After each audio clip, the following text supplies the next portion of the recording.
Naniniwala po ba kayo that si Secretary De Lima ang mother of all drug lords? Who said it, sir? I'd like to congratulate them for making the statement. Absolutely false. That is a fictitious, bogus allegation against me. And then they filed cases against me.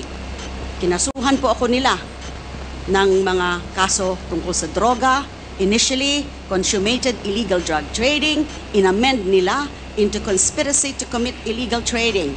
30 kaso yung sinampa sa akin. Absuelto na po ako dun sa 3 dahil wala po akong kinalaman sa illegal drugs. Kasama lang ho yan sa naging propaganda nila. Kasama lang ho yan dun sa mga para meron silang isang figure, a prominent figure, at si Senador De Lima ho yun noon, noong 2016, na doon ang magiging atensyon ng bansa, atensyon ng mundo, na itong babaeng ito ay the mother of all drug lords, the believed drug trade queen. Ano pong nangyari doon sa mga nag-akusa sa akin, yung mga believed convicts, mga nung una, yun ang mga sabi nila, kung ano-ano mga sinabi nila, na nag-raise funds ako.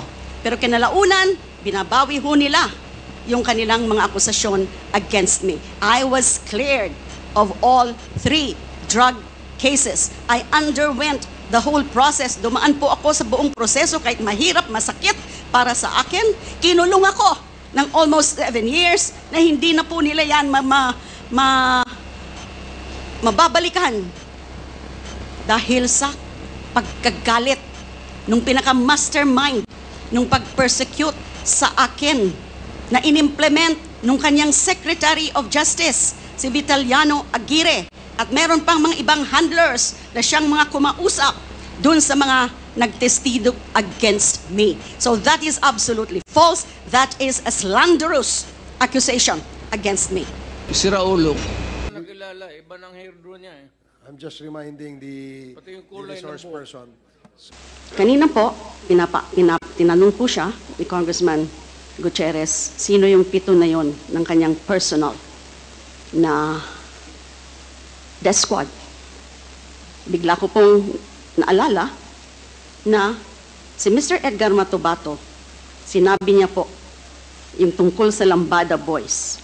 Because Edgar Matubato was a member of that Lambada Boys, the civilian component of the DDS.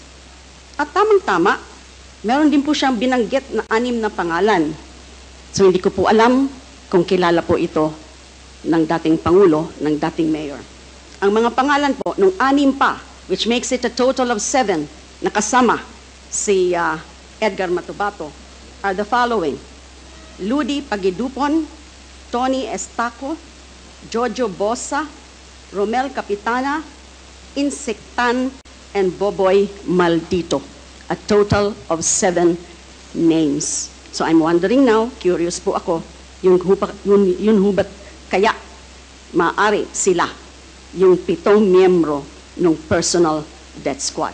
Now, paulit-ulit na sinasabi ng ating resource person na dating mayor at dating pangulo sa Senado at dito na naman, ilang oras na ho, yung hearing, paulit-ulit niya, I take full and complete legal and moral responsibility. Sa tingin po kaya ng dating Pangulo at dating Mayor, kapag sinasabi niyan, ang ibig ba ho niyang sabihin o kaya ang kanyang paniniwala ay maaabsuelto na yung lahat na sumunod sa kanyang mga illegal orders of kill, kill, kill? Nagkakamali rin po yung mga polis kung yan din po ang iniisip nila dahil inaako na nung pinaka-mastermind yung principal by inducement na siya lang ang merong responsibilidad. Mali pong pag-iisip yun. No matter how many times, 1,000 times, nasasabihin niya ng dating Pangulo at dating Mayor na siya lang ang may responsibility, hindi pa rin pwedeng makalusot at maabsuelto yung mga gumawa, sumunod sa kanyang kill orders. Now, number 3 point, because I'm just going to raise at this point 4 points. Yung kanina po, yung tungkol dun sa personal guilt. That was in the course of the questioning of the Honorable Gutierrez. So paulit-ulit din pong sinabi ng dating mayor, ng dating Pangulo, na yung pumatay mismo, yun ang may personal guilt. Totoo. Yung gunman, yung hitman, yung assassin, siya mismo ang pumatay. Siyempre, personal guilt na yan. Pero wag nating kalimutan yung sinabi po kanina ni Honorable Congresswoman Luistro. If there is such a thing or a principle ng personal guilt, meron din yung principle of conspiracy or theory. Yung dating Pangulo, dating Mayor, siya ang malinaw na principle by inducement because he ordered, he solicited, he induced yung mga pagpatay. So he is definitely principle by inducement. But sinunod ka nagkaroon ng mga principles by direct participation. And in this whole scenario, there is a clear conspiracy. And when it comes to conspiracy, the act of one is the act of all. Yung ginawa ng isa, yung gunman, ay ginawa din yung nag-udyok sa kanya, yung principle by inducement. Last point I want to say at this point. Kanina po, napansin nyo, hindi nga niya po masabi yung pangalan ko. Ayaw niya pong kilalanin kung sino yung dating Commission on Human Rights Chairperson. Sabi daw, again, nung tinatanong, o dun sa mga punto ni Congresswoman Luistro, hindi niya kilala kung sino man yan, yung taga-CHR na yan.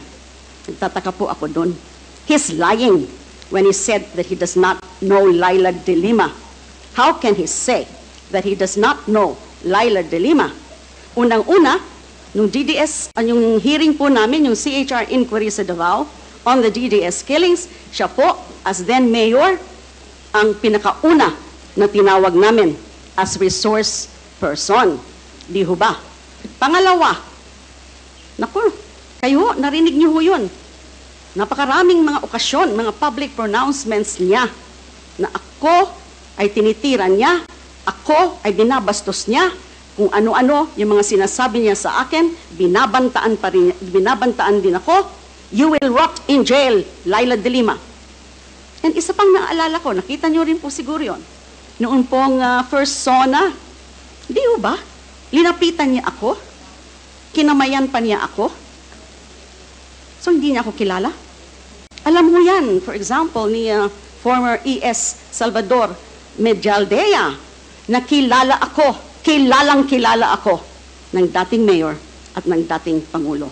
So he is lying. Maraming salamat po. Interpolate